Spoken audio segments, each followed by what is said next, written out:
ಪ್ರಿಯಾಮಣಿ ಅಭಿನಯಕ್ಕೂ ಜೈ, ಡ್ಯಾನ್ಸ್ಗೂ ಸೈ. ಹೌದು, ತಮಿಳು, ತೆಲುಗು, ಕನ್ನಡದಲ್ಲಿ ಅನೇಕ ಹಿಟ್ ಸಿನಿಮಾಗಳನ್ನ ನೀಡಿರುವ ಬಹುಭಾಷಾ ನಟಿ ಪ್ರಿಯಾಮಣಿ ಇದೀಗ ಬಾಲಿವುಡ್ನಲ್ಲಿ ಮಿಂಚ್ತಾ ಇದ್ದಾರೆ. ಮದುವೆ ಬಳಿಕ ವೆಬ್ ಸೀರೀಸ್ಗಳಲ್ಲಿ ಶೈನ್ ಆಗ್ತಾ ಇದ್ದು, ಇದೀಗ ಪ್ರಿಯಾಮಣಿ ಬಾಲಿವುಡ್ ಸೆಲೆಬ್ರಿಟಿಗಳ ಕರಾಳ ಸತ್ಯವನ್ನ ಬಿಚ್ಚಿಟ್ಟಿದ್ದಾರೆ.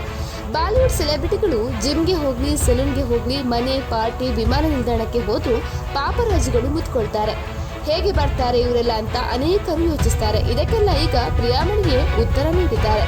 ಸಂದರ್ಶನವೊಂದರಲ್ಲಿ ಮಾತನಾಡಿದ ಪ್ರಿಯಾಮಣಿ, ಬಾಲಿವುಡ್ ಸೆಲೆಬ್ರಿಟಿಗಳನ್ನ ಪಾಪರಾಜಿಗಳು ಮುತ್ತಿಕೊಳ್ಳುವುದು ಕೂಡ ಒಂದು ರೀತಿ ಪಬ್ಲಿಸಿಟಿ ಗಿಟ್ಟಿಸಿಕೊಳ್ಳುವ ತಂತ್ರ ಎಂದಿದ್ದಾರೆ. ಸೆಲೆಬ್ರಿಟಿಗಳು ಸೂಟ್ನಲ್ಲಿ ಇರೋದು, ಸೆಲೂನ್ಗೆ ಹೋದಾಗಲೂ ಪಾಪರಾಜಿಗಳ ಕ್ಯಾಮರಾಗೆ ಸಿಗ್ತಾರೆ. ಪಾಪರಾಜಿಗಳೇ ಅವರ ಹಿಂದೆ ಓಡಾಡ್ತಿರ್ತಾರೆ ಎಂದು ಜನಸಾಮಾನ್ಯರು ಊಹಿಸಿಕೊಳ್ತಾರೆ. ಆದ್ರೆ ಸತ್ಯ ಬೇರೆನೇ ಇದೆ. ಪ್ರಚಾರ ಪ್ರಿಯ ಸೆಲೆಬ್ರಿಟಿಗಳೇ ಪಾಪರಾಜಿಗಳಿಗೆ ದುಡ್ಡು ಕೊಟ್ಟು ಕರೆಸಿಕೊಳ್ತಾರೆ. ದುಡ್ಡು ಕೊಟ್ಟರಷ್ಟೇ ಅವರು ಬಂದು ಫೋಟೋ, ವಿಡಿಯೋ ತೆಗೆದು ಪ್ರಚಾರ ಮಾಡೋದು ಅಂತ ನಟಿ ಪ್ರಿಯಾಮಣಿ ಹೇಳಿದ್ದಾರೆ. ಸಾಮಾನ್ಯವಾಗಿ ನಟ ನಟಿಯರ PR ತಂಡದವರೇ ಪಾಪರಾಜಿಗಳಿಗೆ ಮಾಹಿತಿ ನೀಡ್ತಾರೆ. ಇದೆಲ್ಲ ಪ್ರಚಾರ ಗಿಟ್ಟಿಸಿಕೊಳ್ಳುವ ಒಂದು ತಂತ್ರ ಎಂದು ನಟಿ ಪ್ರಿಯಾಮಣಿ ಹೇಳಿದ್ದಾರೆ. ಮತ್ತಷ್ಟು ಲೇಟೆಸ್ಟ್ ಅಪ್ಡೇಟ್ ಪಡೆಯಲು ನೀವಿನ್ನೂ ನಮ್ಮ ಚಾನೆಲ್ ಅನ್ನು ಸಬ್ಸ್ಕ್ರೈಬ್ ಮಾಡದಿದ್ದಲ್ಲಿ ಸಬ್ಸ್ಕ್ರೈಬ್ ಮಾಡಿ, ಲೈಕ್ ಮಾಡಿ, ಕಮೆಂಟ್ ಮಾಡಿ.